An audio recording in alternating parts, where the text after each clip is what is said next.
परिवार भी हैं, इनकी सरपरस्ती में हम लोगों ने भी अलीमें तेसे वगैरह सीखा है और आज तक यहाँ तक पहुंचे हैं। तो मैं उनको चाहूंगा कि वो 1 से 1.5 मिनट में अपनी बात को खत्म करें।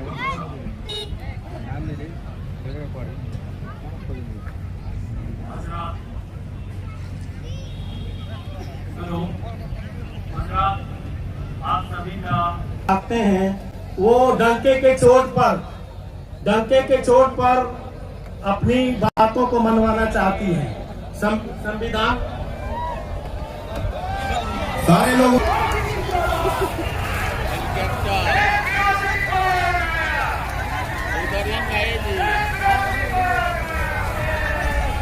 कितने क्रोज वाला था।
बनाना है।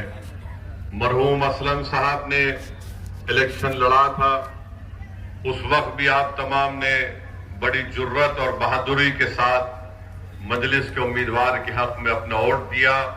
मैं आपका शुक्रगुजार हूं। मगर अब की बार हमको यहां से अपना विधायक को कामयाब और कामरान करना है, ताकि वो बिहार की विधानसभा में जाकर यहां पर जो तालीम का मसला है, जो यूनिवर्सिटी एक जिले में नहीं है, उसको बना सके।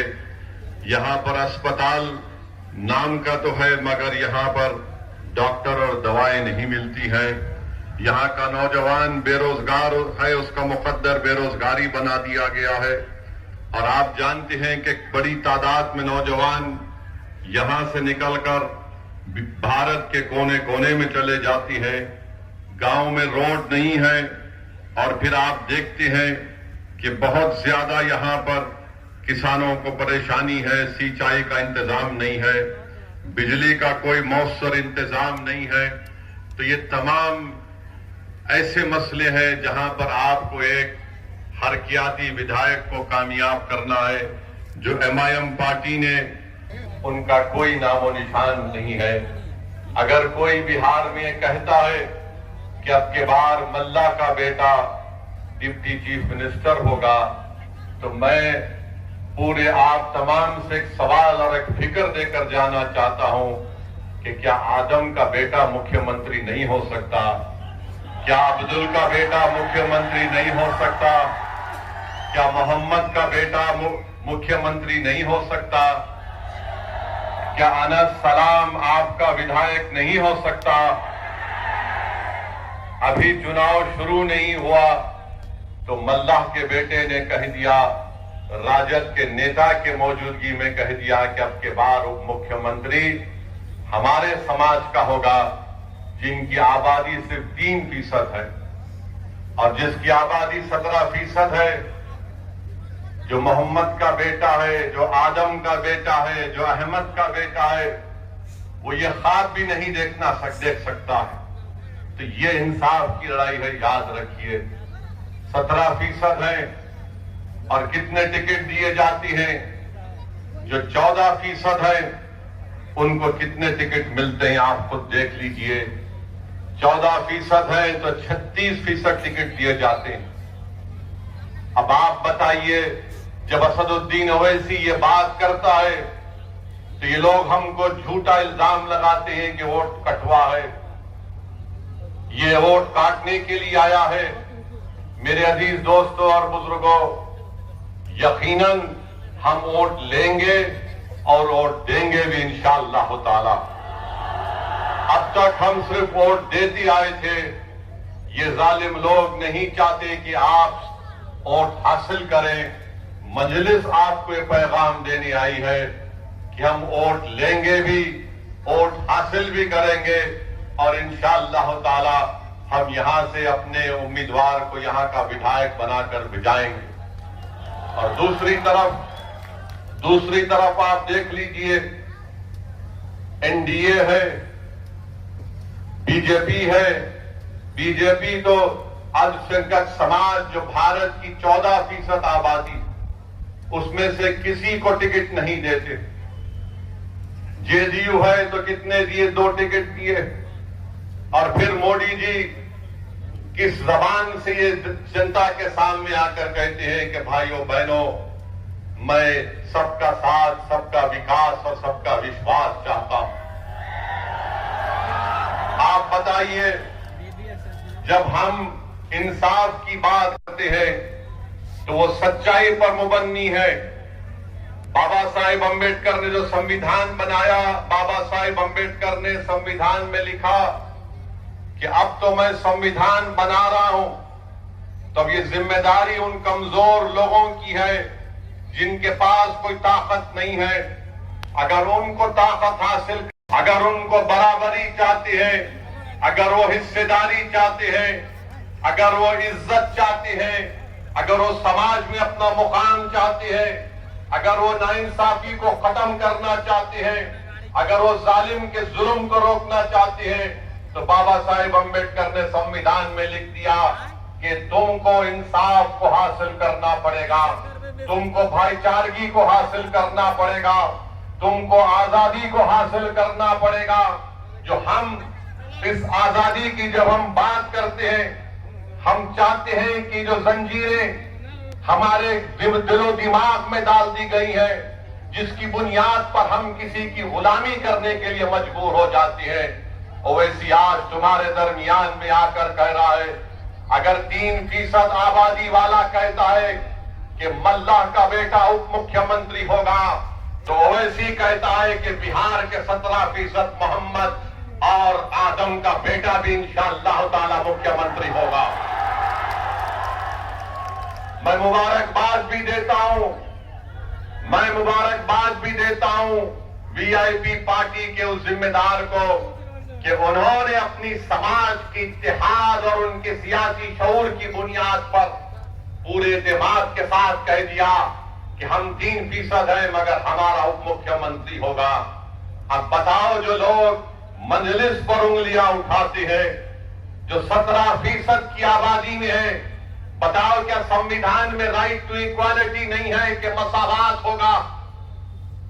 क्या संविधान में इस बात की बात नहीं की गई कि भाईचारगी होगी?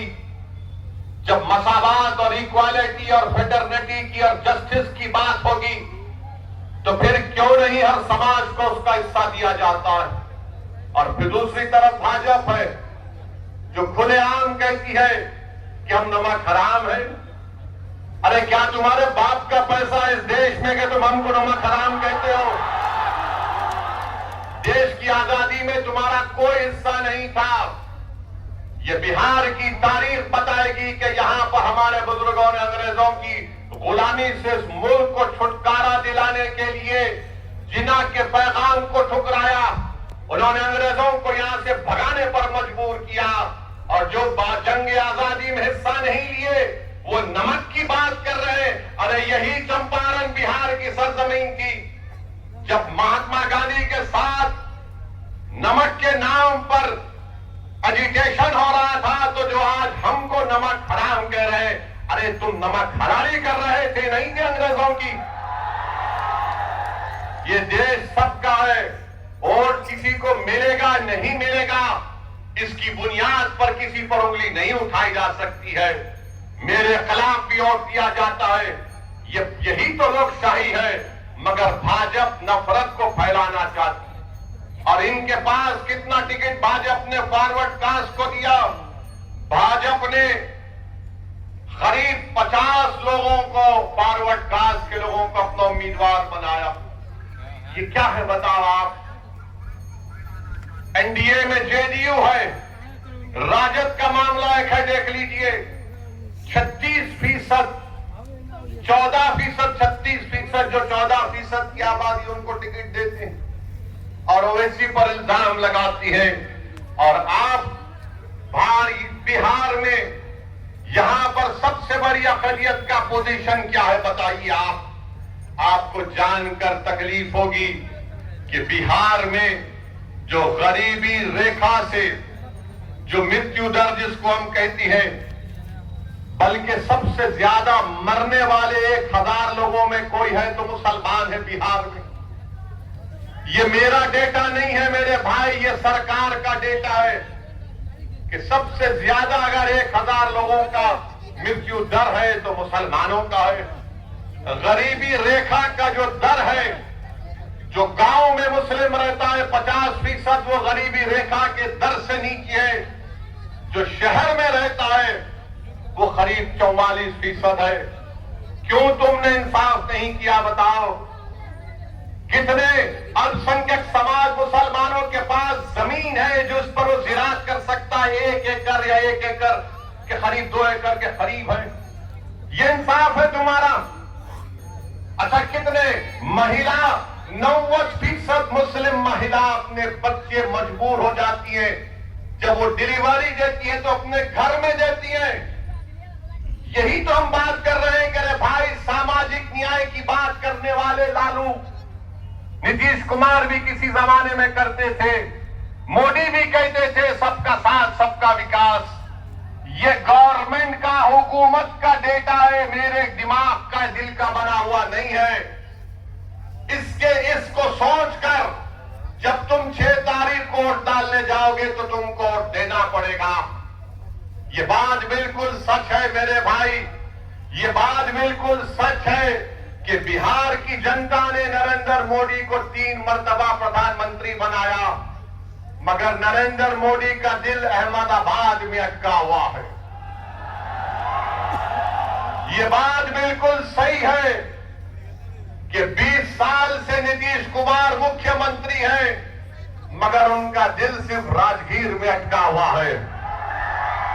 ये बात बिल्कुल सच है कि तुमने 20 साल लालू परिवार को मुख्यमंत्री बनाया, फिर 25 साल में कई मर्तबा उनके बेटे उप मुख्यमंत्री बन गए।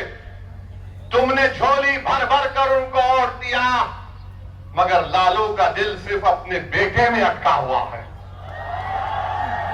एक प्रधानमंत्री का दिल अहमदाबाद में अटका हुआ है, एक नीतीश कुमार का 20 साल से मुख्यमंत्री है, राजगीर में अटका हुआ है। एक राजद का लालू परिवार है, सिर्फ एक ही अपने बेटे में अटका हुआ है। बताओ कहां विकास होगा? तो विकल्प क्या है? विकल्प MIM पार्टी है। हमने रावण के साथ, चंद्रशेखर आजाद रावण के साथ और स्वामी प्रसाद मौर्य के साथ मिलकर हमने अलायंस किया है। तो हम आपको बताने आए हैं मेरे अजीज दोस्तों और बुजुर्गों कि आप अपने एक एक वोट का सही इस्तेमाल करिए। रहा सवाल अमित शाह का, जो बार बार दिन रात उनको एक ही चीज नजर आती है, घुसपैठिया, घुसपैठिया, घुसपैठिया। अरे अगर बिहार में घुसपैठिया है तो शाह साहब आप सो रहे थे। देश के गृह मंत्री आप हैं, BSF तुम्हारे पास है, पूरी हुकूमत तुम्हारे पास है, कैसा कोई बॉर्डर क्रॉस करके बिहार में आ रहा है? मगर अपनी गलती को मानने को तैयार नहीं है। अच्छा, इतना झूठ बोलते हैं। इलेक्शन कमीशन ने SIR किया तो क्या 2 घुसपैठिया निकले? 2 निकले सीमांचल में। बताओ अमित शाह कितने घुसपैठी निकले बिहार में SIR के बाद? तूने कितने नाम इलेक्शन कमीशन ने निकलवा दिए? कितने घुसपैठी थे बताओ? कुछ नहीं बोल सकते, मगर अमित शाह जनता में आकर बोलते हैं घुसपैठी को निकालना है, नहीं निकालना है। तो हर जनता बोलेगी निकालो, मगर निशाना किधर है? अपनी गलती को मानने को तैयार नहीं है। मेरे अजीज दोस्तों और बुजुर्गों, आपकी क़यादत होना जरूरी है। भारत की जमहूरियत मजबूत होगी, भारत की जमहूरियत मजबूत होगी। आप बताइए, 17% अल्पसंख्यक समाज मुसलमानों की आबादी है और कितने पूरे पार्टी टिकट देते हैं? क्या हाल बना के रख दिया आपने? सिर्फ हमसे वोट ले लेंगे और उसके बाद हमको लाचार और लावारिस करके छोड़ देंगे। तो मैं आपसे अपील करने आया हूं मेरे अजीज दोस्तों और बुजुर्गों, अगर हम इस मुल्क में जमहूरियत को मजबूत करना चाहते हैं तो 6 तारीख के दिन आपसे अपील कर रहे हैं कि आप एक नौजवान को यहां से अपना विधायक बनाकर भिजाइए। आप सब लोग पतंग साहब पर वोट देंगे इंशाअल्लाह। अब वादा कर रहे हैं आप